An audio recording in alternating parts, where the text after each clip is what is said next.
A nossa dica de saúde de hoje é daqui do consultório da doutora Caroline Franceschi, a nossa endocrinologista, cuidando das meninas nos projetos com muito carinho. Mas hoje nós vamos falar de diabetes, né? Quantas e quantas pessoas estão passando por essa doença que tem que aprender a conviver, né, doutora? Boa tarde, tudo bem? Boa tarde, Solange. Boa tarde a todos do convívio. É muito bom estar aqui de novo com vocês. Diabetes é um tema extremamente importante. É uma doença que hoje é muito comum e a cada dia a gente vê mais números de casos de diabetes. A diabetes é uma doença causada numa glândula nossa que chama-se pâncreas. O pâncreas, ele se localiza logo atrás do estômago. Então, ele é uma glândula que produz várias substâncias, entre eles uma célula que chama-se célula beta, produz o quê? A insulina. Qual que é a função dessa insulina? Toda vez que nós ingerimos açúcares, a glicemia, a taxa de açúcar no sangue sobe. Então, essa insulina, o que ela faz? Ela retira o açúcar do sangue e deposita como energia para a gente ter uma reserva na forma de gordura. Por algum motivo, essa célula beta, ela deixa de funcionar ou funciona de maneira inadequada. Isso que eu estou falando é mais comum no diabetes tipo 1. Eu preciso aqui fazer um parênteses para ficar um pouco mais didático para vocês entenderem. Existem vários tipos de diabetes. A gente pode classificar o diabetes tipo 1, o diabetes que é o da criança e do adolescente, às vezes começa no adulto jovem, o diabetes tipo 2, que é um diabetes adquirido, o diabetes gestacional, e a gente pode considerar uma condição também que a gente chama de pré-diabetes, uma tendência a você se tornar diabético. Eu posso hoje só falar do tipo 1 para a gente poder se situar melhor, porque são quadros diferentes, são causas diferentes, então tratamentos diferentes. Então, o tipo 1, o que acontece? Essas células beta do pâncreas, elas não têm capacidade de produzir a insulina. Normalmente, ela é considerada uma doença multifatorial. O que seriam isso? Seriam vários fatores, mas a gente sabe que tem uma autoimunidade, ou seja, de repente você começa a agredir o seu próprio pâncreas nessa produção. E esse start, esse gatilho para essa produção, pode ser até um vírus, um simples resfriado. Então, existe uma condição genética que você tem, já tem uma predisposição, mas você tem que ter um fator agravante. Então, não é todo mundo que tem diabetes, e não é porque o meu pai, a minha mãe, minha avó tinham o diabetes tipo 2, que a criança vai ter o diabetes tipo 1. Não necessariamente. O Brasil, hoje, é o terceiro país do mundo em casos de diabetes tipo 1. Nós perdemos, o campeão é os Estados Unidos, e em segundo lugar vem a Índia. Então, nós estamos em terceiro lugar, o número de casos é muito grande. E o que acontece, então? A necessidade de se tomar insulina, porque o problema está na insulina. Então, o diabetes tipo 1, não é que ele é mais grave que o tipo 2, mas como a fisiopatologia é diferente, é necessário sempre tomar insulina para controlar. Pode começar até no recém-nascido. Eu já peguei bebê que tiveram vários distúrbios metabólicos no berçário e a gente faz os exames e você vê que ele nasce com diabetes já. Então, pode nascer com diabetes tipo 1 já.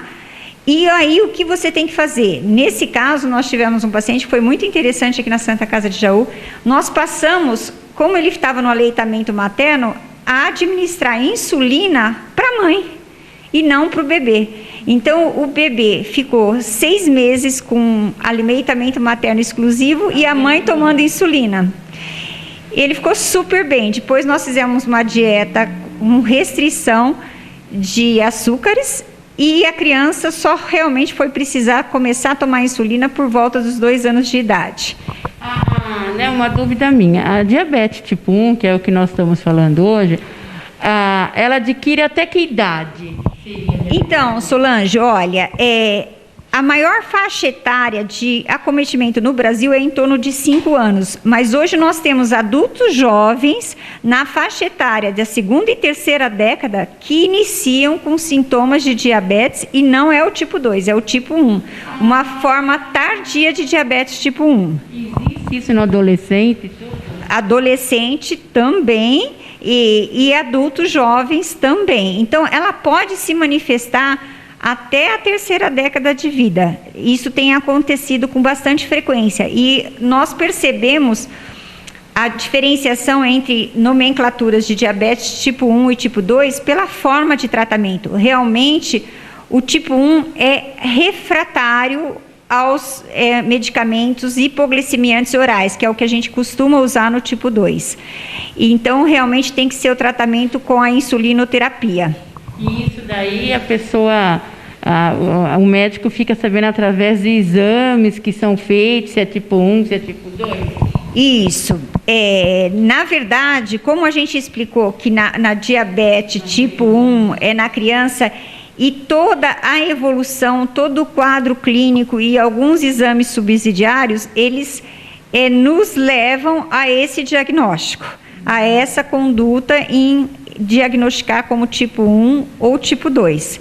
Então, é muito importante a gente fazer esse diagnóstico correto para se colocar um tratamento correto na criança. Então, muitas vezes, os pais querem que a criança não tome insulina. Eu não posso dar um remédio. Não adianta. A fisiopatologia é diferente. O que falta no tipo 1 é a insulina. Ou se não falta por completo, o que ela tem não funciona. Doutora, né? Que nem a doutora disse, tem crianças que elas já nascem com diabetes, tem crianças que não tem nada a ver, né? Que a família tem, o pai e a mãe passam a ter.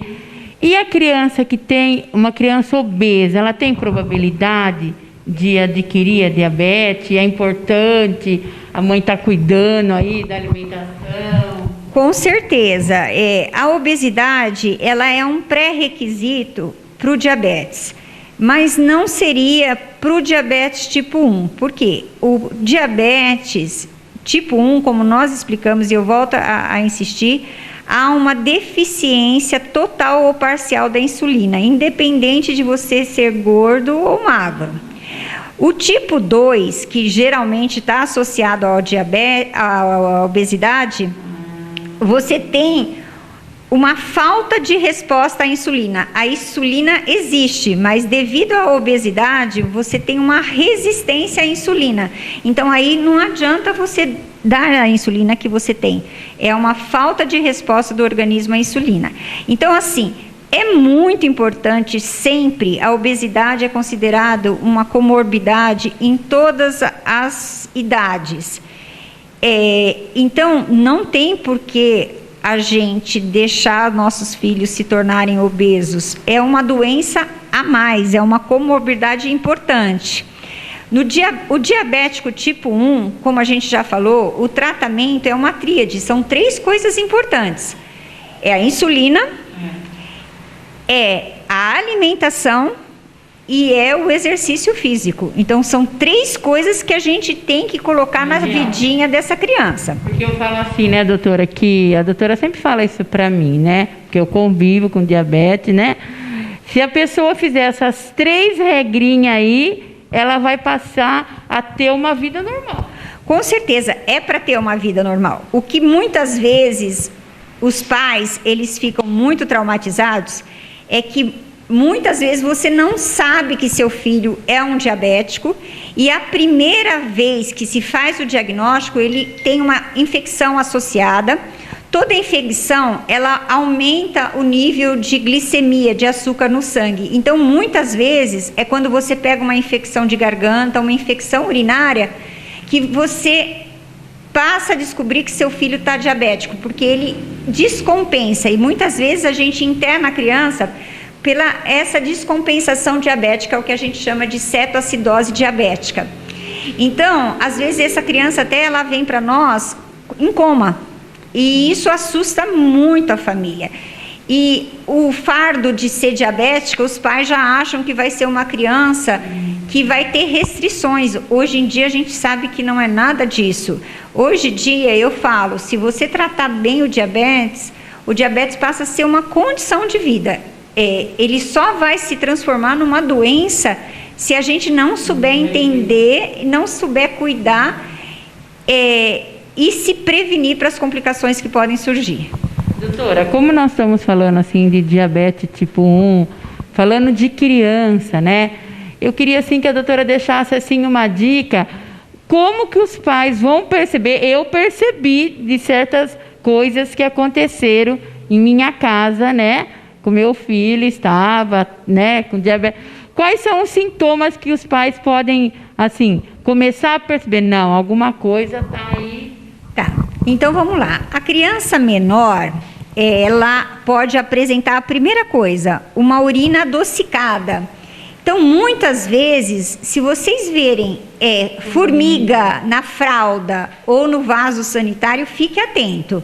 Uma urina adocicada pode ser sinal de diabetes. Outra coisa, você leva ao pediatra e ele começa a ter um ganho pondroestatural menor. Então, ele não começa a engordar, pelo contrário, ele começa a emagrecer. Por que ele emagrece? Ele come muito, mas ele emagrece, porque ele está perdendo açúcar na urina, e junto com o açúcar vai proteína. Então, isso pode levar a um emagrecimento. Se você faz muito xixi, você também toma muita água. Então, é o que a gente chama de poliúria. Polifagia, come bastante, e emagrecimento. Isso é muito importante. A criança pode se queixar de dores abdominais, é importante. A criança pode ter uma crise convulsiva, pode ser um sintoma. E o mais grave é ela entrar no que a gente fala de coma, ela ter um desmaio e chegar com perda de consciência. Se você notar que essa sua criança de alguma forma não está bem, queixando-se de dor abdominal, vômitos, sudorese fria, emagrecimento, muito xixi, comendo bastante e não condizendo com o que está ganhando de peso, procura o pediatra, faz um examezinho, que a gente, quanto mais cedo descobrir, melhor. E como prevenir, doutora, né? Antes da gente terminar assim, e como os pais que estão nos assistindo, no que eles podem estar ajudando os filhos, que às vezes nós estamos falando hoje de diabetes tipo 1, mais com as pequenininhas aí, como o pai pode estar ajudando na prevenção? Bom, a prevenção em tudo é sempre o principal. Vamos sempre cuidar bem da alimentação dos nossos filhos, evitar uma alimentação artificial, evitar refrigerante, evitar ingestão de comidas prontas, fast foods, muito sanduíche, açúcar refinado. Vamos tentar ser o mais natural possível. A criança não precisa chupar bala, chiclete o dia inteiro. A criança não precisa depender de salgadinhos, de chips o dia inteiro. Vamos tentar fazer uma alimentação rica em frutas, ingerir o açúcar natural, né, que vem nas frutas, uma alimentação saudável, para que impeça a obesidade, para que ela tenha um estado imunológico melhor, já que é uma doença autoimune, não imunidade, que ela não pegue tanto o resfriado, porque qualquer vírus pode ser o desencadeador de uma diabetes tipo 1. Então, se ela tem uma alimentação saudável, se ela não é imunodeprimida, é um passo muito importante para a prevenção. Então, fica a dica aí para você. Eu quero levar esse assunto mais longo ainda, porque eu falo assim que achei interessante quando a doutora disse assim, né? A diabetes você pode conviver com ela normalmente, desde que você saiba como lidar com ela. Sem dúvida, a criança tem uma atividade muito grande, então, aos pais, não privem os seus filhos de praticarem atividade física, porque você fazendo bastante atividade física, você está queimando energia, você está queimando calorias, você está queimando açúcar. É o que te dá uma condição para você manter seus níveis glicêmicos sempre num patamar ideal, que é o mais próximo do normal. Então, é muito importante que você permita que seu filho pratique exercício, natação, jogar futebol, que a criança faça balé, dança, para que ela realmente tenha uma vida saudável. E isso é o ideal.